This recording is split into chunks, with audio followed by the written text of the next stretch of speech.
नमस्कार दोस्तों, स्वागत है आपका अपना ही यूट्यूब चैनल टुडे एग्जाम पर।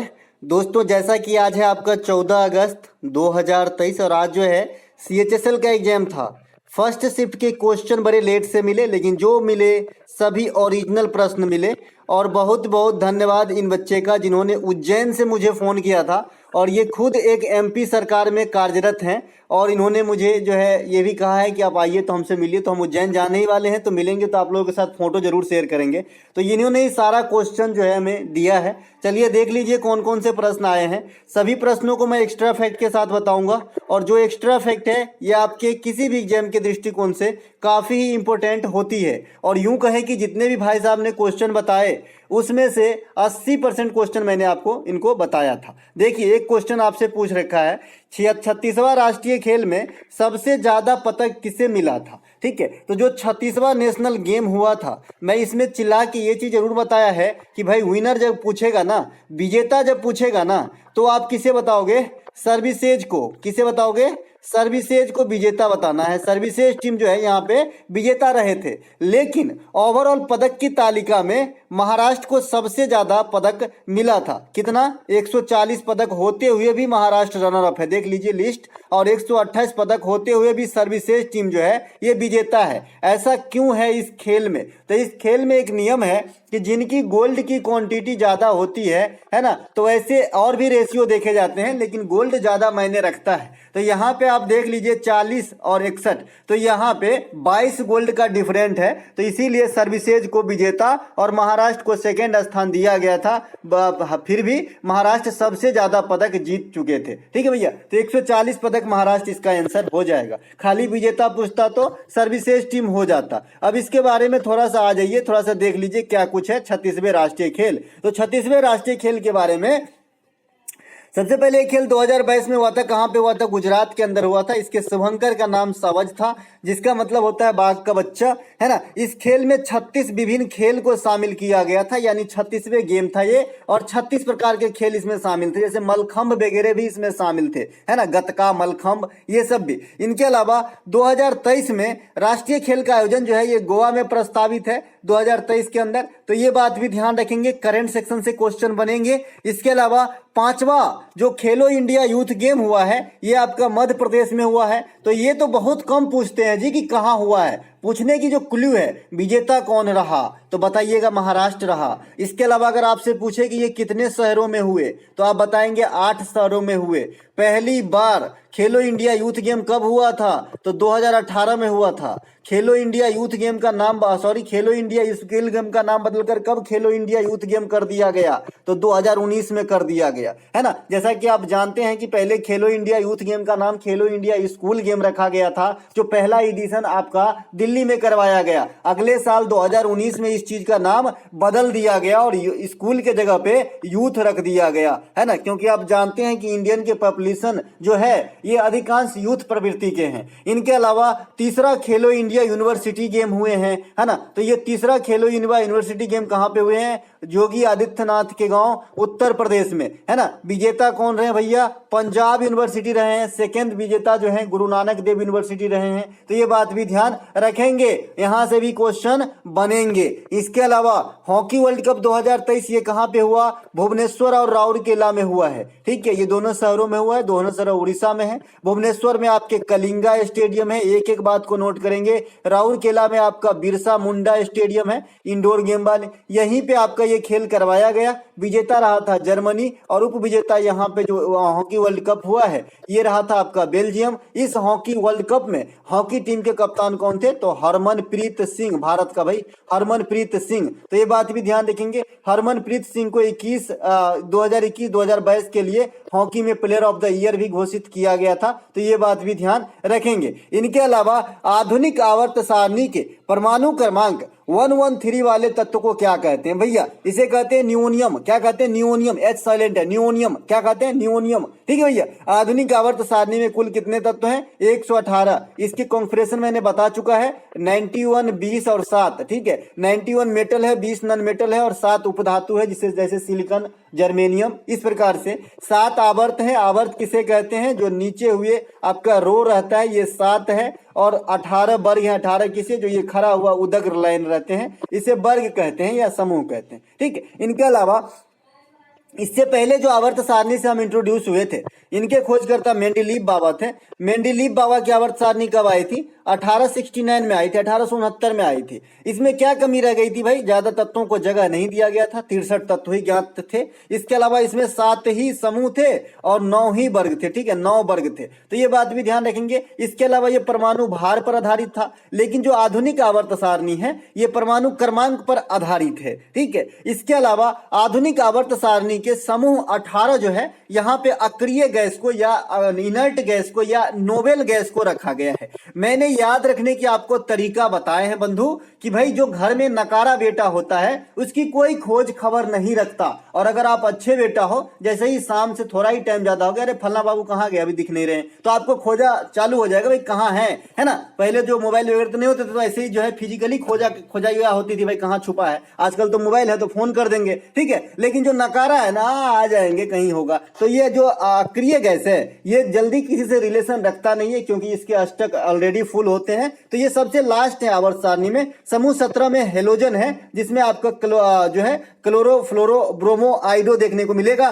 समूह 16 को हम ऑक्सीजन तत्व कहते हैं या केल्कन कहते हैं। इसके अलावा 3 से 12 तक को हम डी ब्लॉक एलिमेंट्स कहते हैं। इसे संक्रमणीय धातु भी कहा जाता है, क्योंकि ये जो है हाईली मेटेलिक गुण वाली होती है। इसके अलावा समूह 1 और 2 को हम अल्कलाइन मेटल कहते हैं या फिर क्षारीय धातु तत्व कहते हैं। ठीक है। तो ये सब थोड़ा बहुत ध्यान रखेंगे। इतना ही जानकारी में आपको पूरा पीरियोडिक टेबल खत्म हुआ जी, जितना मैं अभी मौखिक रूप से आपको ज्ञान दिया। ठीक है भैया, इतने से काम हो जाते हैं हमारे, है ना। ये आपके सामने पीरियोडिक टेबल है। इसके अलावा मैंने बताया था कि जो 99 से आगे आप अगर आओगे परमाणु क्रमांक में, तो अधिकांश नाम जो है वैज्ञानिक के नाम पे रखा गया है। जैसे अभी आपको 102 ले लो, तो डायनामाइट के आविष्कारक जो नोबेल पुरस्कार जिनके नाम पे दिया जाता है, अल्फ्रेड नोबेल, उनके नाम पे रखा गया है। फिर मेंडलीव साहब के नाम पे रखा गया है। तो ये भी आपको देखना है। आजकल एग्जामिनर का एक चोंचला हो गया, यहाँ से भी क्वेश्चन पूछे जाते हैं। इसके अलावा निम्नलिखित में से प्रायद्वीपीय भारत भूभाग का हिस्सा कौन सा नहीं है, या प्रायद्वीपीय पठार में कौन सी राज्य नहीं आती है, इस प्रकार से क्वेश्चन आपसे पूछा गया है।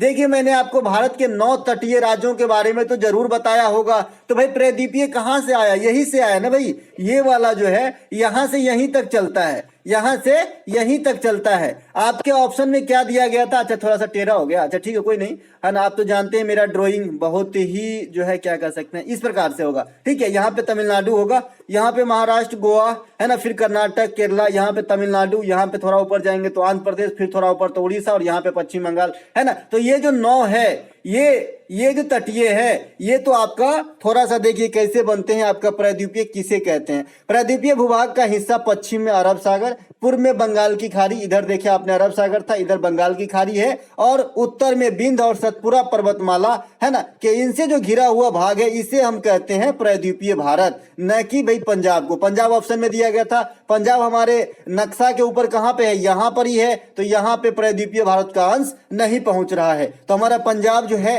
राइट आंसर हो जाएगा। इसके अलावा देखिए, पंजाब आया है तो कुछ और क्वेश्चन जान लीजिए पंजाब के बारे में। पंजाब में जो आपका भूमध्य सागर में जो पश्चिमी विक्षोभ उत्पन्न होती है ना, तो हमारे उत्तर पश्चिम भारत में शीत ऋतु में वर्षा कराती है। तो पंजाब हरियाणा में वर्षा हो जाती है। इसी कारण पंजाब हरियाणा में जो है फसलें काफी अच्छा होता है अन्य जगह के तुलना में, खास करके रबी फसल। ठीक है, ध्यान रहेंगे। इसके अलावा प्रायद्वीपीय भूभाग का हिस्सा पश्चिम में अरब सागर, ये बता दिए। प्रायद्वीपीय भारत में सबसे बड़ा राज्य, सबसे प्रमुख राज्य महाराष्ट्र, गुजरात, कर्नाटक, गोवा के, यही जो मैं तटीय राज्य बताया यही है। अन्य शब्दों में सभी तटीय राज्य मैंने यहाँ पे लिख भी दिया है। इनके अलावा निम्नलिखित में, अच्छा, प्रायद्वीपीय भारत की सबसे बड़ी नदी कहेगा तो गोदावरी, प्रायद्वीपीय भारत की दूसरी सबसे बड़ी नदी कहेगा तो कृष्णा, प्रायद्वीपीय भारत की तीसरी सबसे बड़ी नदी कहेगा तो महानदी। ये कहां से निकलती है? तो गोदावरी निकलती है महाराष्ट्र से, कृष्णा निकलती है महाराष्ट्र से, महानदी निकलती है छत्तीसगढ़ से।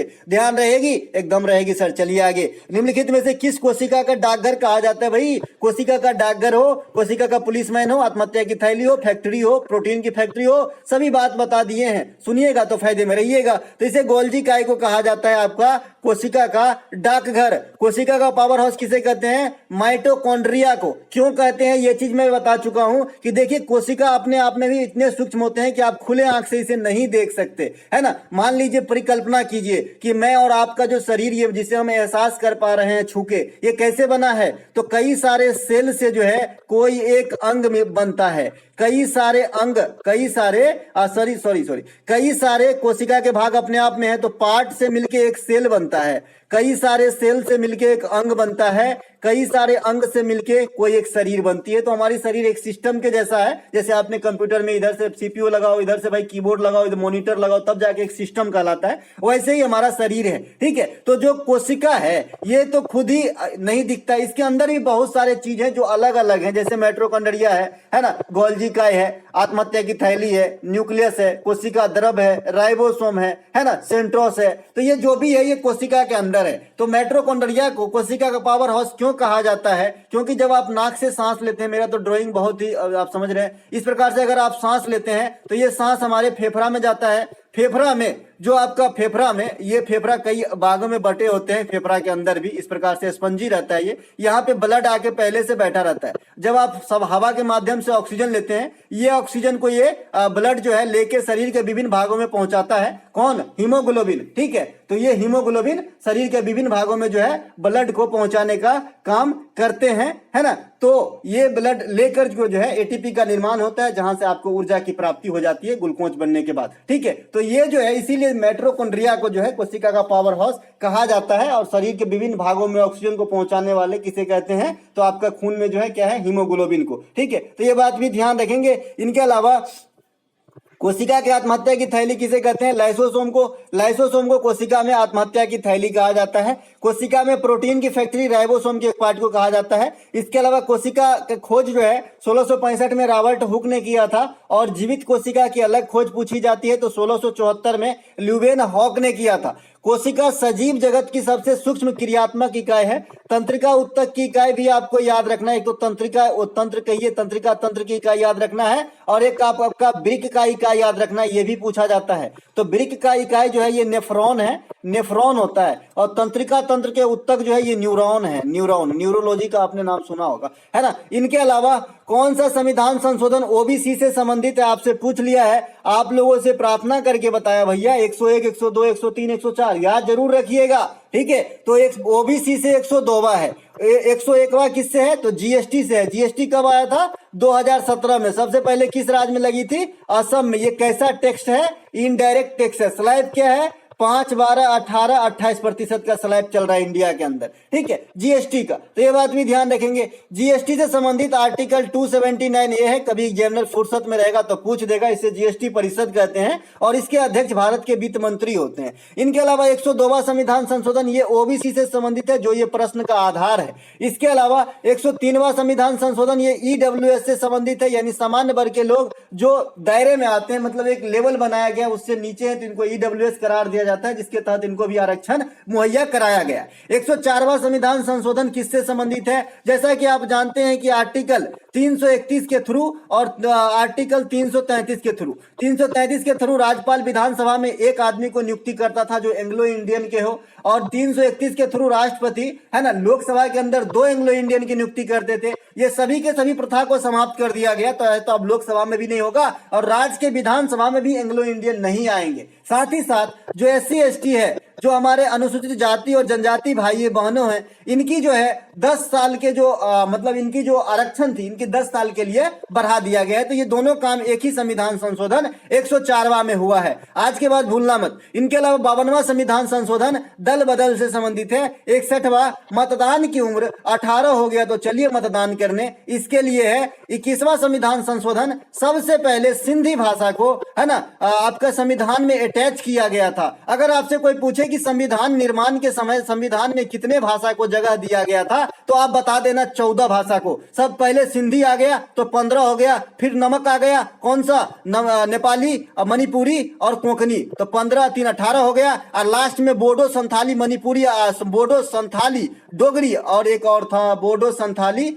डोगरी, और एक मुझे अभी याद नहीं आ रहा है। इन चारों को एक साथ जो है आपको, मैथिली, माफ कीजिएगा मेरा खुद ही का भाषा है मैथिली, तो ये चारों तो एक साथ अब 18 4 22 भाषा हो गए। इस प्रकार से 22 भाषा हैं अभी। इनके अलावा 97वां संविधान संशोधन सहकारी समिति से है। 42वां संविधान संशोधन मौलिक कर्तव्य संसद के कार्यकाल में बढ़ाना, शिक्षा को संवर्धित सूची में लाना, और भी न जाने कई काम हुए। 42वां संविधान संशोधन धर्मनिरपेक्ष समाजवादी शब्द को जोड़ना, इसीलिए इसे मिनी कॉन्स्टिट्यूशन कहा जाता है। 44वां संविधान संशोधन के तहत संपत्ति के अधिकार को मौलिक अधिकार से हटाया गया था। यूएफए चैंपियंस लीग खेलने वाली पहली भारतीय महिला फुटबॉलर कौन है? मनीषा कल्याण। देखिए मैंने जीडी में बताया था ये क्वेश्चन। देखिए मनीषा कल्याण हो गया, अदिति अशोक हो गया, अदिति अशोक हो गया, मनीषा कल्याण हो गया, अंतिम पंघाल हो गया, अंतिम पंघाल, निखत जरीन हो गया। ये जो भी कोई रिकॉर्ड बनाएंगे इनसे क्वेश्चन आपके एग्जाम में दगेंगे, ठीक है, तो इनको जरूर ध्यान में रखें,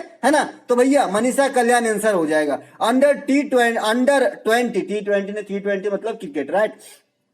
अंडर 20 यानी 17 वर्ष के हैं ये खिलाड़ी। अंडर 20 वर्ल्ड रेसलिंग चैंपियनशिप बनने में पदक जीतने वाली भारतीय महिला ये आपका अंतिम पंघाल है। देखिए अंतिम पंघाल लेडीज हैं और एक आपका अमित पंघाल भी हैं, ठीक है। तो अमित पंघाल नाम से तो स्पष्ट है भैया, अब हमसे ज्यादा समझदार हो। इसके अलावा राष्ट्रीय ओलंपिक समिति के प्रथम महिला अध्यक्ष बनने वाली जो अध्यक्षा है ये कौन है? पीटी उषा है। पीटी उषा को क्या कहते हैं? पयोल्ली एक्सप्रेस कहते हैं, है ना। इसके अलावा गोल्डन गर्ल कहते हैं और गोल्डन बॉय नीरज चोपड़ा को, ठीक है। गोल्डन गर्ल कहते हैं, उड़न परी कहते हैं, खेल जगत का उड़न परी, है ना। तो ये पीटी उषा हैं जो वर्तमान में भारतीय ओलंपिक कमेटी के अध्यक्ष हैं, ठीक है। इनके अलावा अगला प्रश्न जो हमारा पूछा गया है, अच्छा और भी कुछ रिकॉर्ड है भाई, ऐसे नहीं छोड़ूंगा। मिताली राज 10,000 रन बनाने वाली प्रथम भारतीय महिला बनी थी, अब तो संन्यास ले ली। इनके अलावा जो प्रथम बार 250 विकेट लेने वाली जो भारतीय बनी थी ये झोलन गोस्वामी थी। इनके अलावा 150 T20 मैच खेलने वाली रिकॉर्ड जो है ये आपका हरमनप्रीत कौर ने बनाया है और ये कुछ चर्च में भी रही है, तो ये क्वेश्चन आपके एग्जाम में दग सकते हैं। इसके अलावा 400 T20 इंटरनेशनल मैच खेलने वाले भारत का पहला खिलाड़ी रोहित शर्मा है, तो ये बात सब जरूर ध्यान रखेंगे। इनके अलावा नालनी अस्थाना कल का मैच का क्या हुआ हो, वेस्ट इंडीज वाला। नालनी अस्थाना को 2023 में निम्नलिखित में से किस शैली के लिए पद्मश्री अवार्ड से सम्मानित किया गया है? देखिए इसका डांस नहीं पूछा था कि किस डांस से संबंधित है, जो बच्चा आप बता रहे हैं गलत बता रहे हैं। मेरे अच्छे से बात हुई, इसमें 4 ऑप्शन थे, चित्रकला के शैली में, नृत्य कला के शैली में, और भी 2 ऑप्शन होंगे। तो भैया ये नृत्य से संबंधित है, आप सभी जानते हैं कि नृत्य कला के क्षेत्र में है और 4 दिन पहले भी ये क्वेश्चन पूछा गया था, इसीलिए मैंने कल नृत्य वाला जो क्वेश्चन है उसमें इसको स्किप किया था, ठीक है। तो ये जो है आपका नालनी और कमालिनी 2 अलग अलग बहन है, अस्थाना सरनेम है इनका। ये नृत्य से जुड़ी हुई है, कथक नृत्य से जुड़ी हुई है। इनको राष्ट्रपति के द्वारा हाल ही में पद्मश्री से सम्मानित किया गया है। अब आइए ऐसे बहनें जिन्होंने दोनों बहनें सेम जो है पैशन चुनी, ये कौन कौन है? दर्शना, नैना, सुवर्णा, ये झावेरी बहन है जो मणिपुरी नृत्य से संबंधित है। इनके अलावा राधा रेड्डी और राजा रेड्डी ये दंपति हैं, पति पत्नी हैं। इनके अलावा इनके बच्चे भावना रेड्डी, यामिनी रेड्डी ये कुचिपुड़ी से संबंधित है, ठीक है। यामिनी कृष्णमूर्ति अलग है, वो भरतनाट्यम से भी संबंधित है। इनके अलावा ग्रीन हॉर्न आपका जो है पूछ लिया है, ग्रीन हॉर्न पूछ लिया है, ग्रीन हॉर्न बताया है अंग्रेजी के साथ। भैया ग्रीन हॉर्न का मतलब होता है अनुभवहीन। अगर इसका सीनो देंगे तो नोवाइस कह लीजिएगा, इसका साइनो देंगे तो टायरो कह लीजिएगा, इसका साइनो देंगे तो बिगिनियर कह लीजिएगा, बिगिनियर, बिगिनियर। इसके अलावा अगर और कह सकते हैं तो अप्रेंटिस कह सकते हैं, इसे अप्रेंटिस। इसको और भी कह सकते हैं तो न्यू कॉमर कह सकते हैं, इसको और कह सकते हैं तो जो भी ऐसा सेंस देता होगा कि कोई भी कोई भी जो है किसी चीज में मास्टर नहीं है, तो इसका जो है नौसिखिया आंसर हो सकती है। इसके अलावा देखिए जो ये और भी कुछ बता देता हूं यहाँ पे, जैसे अल्मा मेटर आपके एग्जाम में आ जाता है। अल्मा मेटर मतलब होता है कि कोई भी इंसान जो वो शैक्षणिक संस्थान जहाँ पे पहली बार शिक्षा ग्रहण किया हो उसके लिए वह अल्मा मेटर है। मेरे लिए तो सेंट बोरिस अल्मा मीटर है। सेंट बोरिस कहने का मतलब है बोरा छाप स्कूल, जिसमें बोरा पे नीचे में बैठ के हम लोग पढ़ते थे सरकारी स्कूल में, इसे हम सेंट बोरिस नाम दिए हैं। इसके अलावा ग्रे एरिया का मतलब होता है दादा कमजोर पहलू। जैसे किसी चीज का बोलते हैं ना, अरे मैं नस दबा दिया हूं, कैसे नहीं मानेगा? उसका कमजोर पहलू है ना? किसी का कमजोर पहलू क्या होता है, किसी का क्या होता है, तो इसे ग्रे एरिया बोलते हैं। इसके सेम मीनिंग देते हैं आपका एक इडियम, एजिल्स हिल्स। एजिल्स हिल मतलब कमजोर एरिया, कमजोर पहलू होता है। इनके अलावा नरेगा के नाम बदलकर मनरेगा कब कर दिया गया? तो भैया नरेगा 2005 में नरेगा अधिनियम से बना था। राष्ट्रीय गारंटी अधिनियम 2005 में आती है, 2006 में आपका नरेगा बनता है। एक एक बात बता चुका हूं दोबारा, इसीलिए जो है इसमें मैंने ज्यादा जोर नहीं दिया मौखिक रूप से। इसके अलावा इसमें पुनः संशोधित करके 2009 में 2 अक्टूबर को गांधी जी के जन्मदिन के अवसर पे महात्मा गांधी शब्द जोड़ करके इसे जो है मनरेगा बना दिया गया। तब से लेकर आज तक मनरेगा के नाम से हम इसे जानते हैं। मनरेगा भारत ही नहीं एशिया में सबसे लंबी लगातार रोजगार मुहैया कराने वाली स्कीम है, जो 100 दिनों का रोजगार देती है। पंडित बिरजू महाराज का ओरिजिनल नाम कल भी बता दिए थे मजाक में, तो भाई भैया क्या है? पंडित बृजमोहन मिश्रा। क्या है? पंडित बृजमोहन मिश्रा। तानसेन का रामतनु पांडे, बीरबल का महेश दास, ठीक है। अक्षय कुमार का भी नाम है भाई रजत, है ना, भाटिया, इस प्रकार से। तो भैया ये पंडित बिरजू महाराज को 1986 में पद्म विभूषण दिया गया था। क्या करते थे? लखनऊ घराने के कथक सम्राट हैं ये, तो ये बात भी ध्यान रखेंगे। कई सारे पिक्चर में काम किए हैं, बाजीराव मस्तानी वगैरह में भी इन्होंने कई सारा जो है अपना अहम योगदान दिया है। एक प्रश्न आपसे पूछा है कि ब्रह्मपुत्र नदी को भारत के बाहर किस नाम से जानते हैं? भैया ब्रह्मपुत्र नदी तिब्बत के मानसरोवर से निकलती है, तो तिब्बत के बाहर इसे भारत के बाहर इसे सांगपो के नाम से जानते हैं, यानी तिब्बत में इसे सांगपो के नाम से जानते हैं, ठीक है। जैसे ही भारत में ये नामचा बरवा है के पास जो है आपका इंटर करता है, वैसे ही इसका नाम हो जाता है आपका क्या? देहांग। क्या हो जाता है जी? देहांग, ठीक है। ब्रह्मपुत्र नदी तिब्बत के मानसरोवर से निकलती है। अगर कौन से ग्लेशियर से पूछता है तो चेमायुंग डुंग ग्लेशियर। क्या? चेमायुंग डुंग ग्लेशियर, ठीक है। इसके अलावा यहां से सिंधु और सतलज नदी भी निकलती है। कहां से? मेरे घर के पास से नहीं भाई, तिब्बत के मानसरोवर से। इसके अलावा ब्रह्मपुत्र नदी सबसे बड़ी राष्ट्रपारीय नदी है। मतलब कहने का कि इंडिया में ओरिजिट नहीं होने वाली सबसे बड़ी नदी कौन सी है? तो ब्रह्मपुत्र नदी है, क्योंकि ये भारतीय भूभाग से तो नहीं निकलती, ये तिब्बत से निकलती है। उस हिसाब से लंबाई में देखें तो ये गंगा से भी बड़ी हो जाती है। इसके अलावा किस नदी पर, इस नदी पर दुनिया में सबसे बड़ी नदी द्वीप माजुली स्थित है, जो कहां पे है? असम में है। और माजुली फेस्टिवल कहां पे होती है? तो असम में होती है।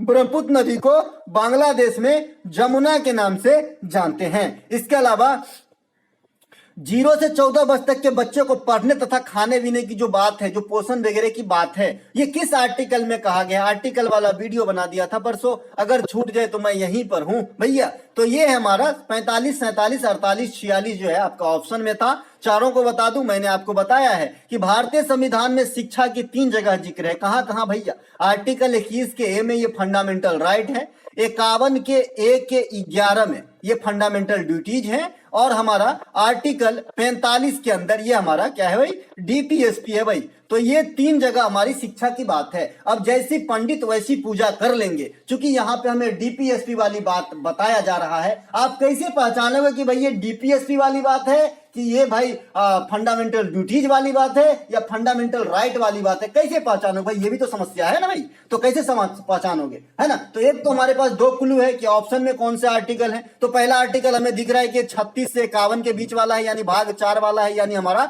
डीपीएसपी वाला आर्टिकल है। तो हम सीधे डीपीएसपी वाले के पास पहुंच गए। अगर ऐसे नहीं पता चले, सीधे जवाब मौखिक रूप से कोई आपसे चाह रहा है, तो बोलने के लैंग्वेज पे डिपेंड करता है। देखिए मैं एक ही बात को 3 बार बोलता हूं। देखिए 6 से 14 वर्ष तक के बच्चों को निःशुल्क शिक्षा लेना उनका मौलिक अधिकार है, ठीक है। तो ये कहां आ गया? आर्टिकल 21 के में आ गया। अब दूसरी बात, 6 से 14 वर्ष तक के बच्चों के लिए शिक्षा की व्यवस्था कराना अभिभावक या माता पिता की जिम्मेवारी है। ये कहां पे आ गया भाई? फंडामेंटल, है ना, फंडामेंटल ड्यूटीज में आ गया, कर्तव्य में आ गया। अब देखिए 6 से 14 वर्ष तक या 14 से कम उम्र के बच्चों के लिए पोषण और शिक्षा का व्यवस्था कराना राज्य की जिम्मेवारी है। तो कहां आ गया? ये आ गया आपका डीपीएसपी में, क्योंकि डीपीएसपी एक आदमी के लिए लागू नहीं होता, राज्य को कल्याणकारी बनाने के लिए बनाया गया है। तो ये राज्य की बात करता है, किसी पार्टिकुलर आदमी की बात नहीं करता है। समझ गए तीनों बात भैया? तो ये 45 आपका आंसर हो जाएगा। इसके अलावा 46 क्या है भाई? समय 46 क्या है? तो 46 जो है, जो भी आपके SC ST ऐसे जो कोई समाज में है, जो कमजोर वर्ग हैं, उन पे दया भावना दिखाना, ये आर्टिकल 46 में है ना? आर्टिकल 46 में है, तो इसे भी ध्यान रखेंगे। इसके अलावा अगला जो है हमारा, अगला है आर्टिकल 49। आर्टिकल 49 क्या कहता है कि जो भी जनहित के मामला है, जो भी आपका ऐसा कोई बिल्डिंग है जो भाई सब पे लागू होती है, जो मतलब जैसे अस्पताल की बिल्डिंग हो गया, स्कूल की बिल्डिंग हो गया, रेलवे स्टेशन हो गया, तो इन सबको क्षति नहीं पहुंचाना। और 48 जो है ये पर्यावरण से संबंधित है ना? इनके अलावा अमजद अली खान किससे संबंधित है? सरोज से। उस्ताद असद अली खान रुद्रबीना से। TH विनायक घाटम, पूर्व लिखा गया भाई, घाटम से है। इसके अलावा तोताराम पखावत से संबंधित है, मैं करेक्शन करके दूंगा, कोई दिक्कत नहीं है, आप मौखिक रूप से सुनिए। अमजद अली खान सरोज से है, अली अकबर खान सरोज से है, अलाउद्दीन खान सरोज से है, विश्वजीत राय चौधरी, बुद्धसेन दास गुप्ता, मुकेश शर्मा, ये सभी के सभी सरोद से संबंधित है। इनके अलावा निखिल बनर्जी, अनुष्का शंकर, पंडित रविशंकर, विलायत खान, उमा शंकर मिश्र, बुद्धादित्य बनर्जी। इसके अलावा अरविंद पारेख साहब का नाम रख दीजिएगा, अरविंद पारेख, पंडित अरविंद पारेख, ये भी आपका सितार से ही संबंधित हो जाएगा। पंडित शिव कुमार, राहुल शर्मा, इसके अलावा जो आपका भजन सोपारी, ये सभी के सभी संतूर प्लेयर हैं, है ना? अल्लाह रखा, है ना? जाकिर हुसैन, फैयाज खान, सुखविंदर सिंह, विजय घाटे, है ना? लच्छू महाराज, ये सभी क्या भाई तबला के प्लेयर हैं। इवैक्यूएट का सिनोनिम्स आया था। इवैक्यूएट मतलब समझते हैं ना, जैसे देखते हैं कि भाई बिपरजॉय तूफान आने के कारण उड़ीसा के राज्यों से जो है इवैक्यूएट करवाया गया तटीय इलाका से, मतलब क्या वहां से खाली करके अच्छे स्थान पे ले गया, तो खाली करना हो जाएगा। इसके अलावा निम्नलिखित में से सबसे अधिक लिंगानुपात पूछा है, या फिर दूसरी लैंग्वेज में, या फिर लिंगानुपात पूछा है, या फिर आपसे अर्बन पॉपुलेशन पूछा है। इन दोनों में से कौन सी पूछा है? जरा मतलब ये कीजिए, क्योंकि उस बच्चे पे मैंने जोर भी डाला कि लिंगानुपात ही पूछा था, क्या बोलता? हाँ, हरियाणा केरल सब ऑप्शन में था, तो केरल आंसर हो जाएगा। अधिक लिंगानुपात केरल की है, कम लिंगानुपात हरियाणा की है। अगर शहरी जनसंख्या पूछा होगा, परसेंटेज के हिसाब से गोवा की है, और ओवरऑल सबसे अधिक शहरी जनसंख्या महाराष्ट्र में है, सबसे कम शहरी जनसंख्या सिक्किम में है, ठीक है? सबसे अधिक ग्रामीण जनसंख्या यूपी में है, सबसे अधिक ओवरऑल जनसंख्या यूपी में है, सबसे कम ओवरऑल जनसंख्या सिक्किम में है। तो इसे बात ध्यान रखेंगे। इसके अलावा केंद्र शासित प्रदेश में सबसे अधिक शहरी जनसंख्या दिल्ली के अंदर है, सबसे अधिक घनत्व भी दिल्ली के अंदर है। एक प्रश्न आपसे पूछ लिया था कि भाई जो 2011 के जनगणना के अनुसार कितने प्रतिशत लोग जो हैं कृषि सेक्टर से जुड़े हुए हैं, तो जो भी आपके 55 से 58% के बीच में है उसे आप टिक करके आ जाना। 55 से 58% जो भी आपका ऑप्शन होगा वो आपके टिक करके आ जाना। मुझे ऑप्शन तो पता नहीं, लेकिन ये प्रश्न आया है कि 2011 में जनगणना में कितने जो है लोग कृषि से संबंधित या फिर अपने जीविकोपार्जन के लिए कृषि पर आधारित था, तो 55 से 57% लिख लीजिएगा। तो दोस्तों ये थे फर्स्ट शिफ्ट के प्रश्न। आता हूं सेकंड शिफ्ट के लेके, जाइएगा नहीं। मिलेंगे हम अगले वीडियो में। जय हिंद दोस्तों।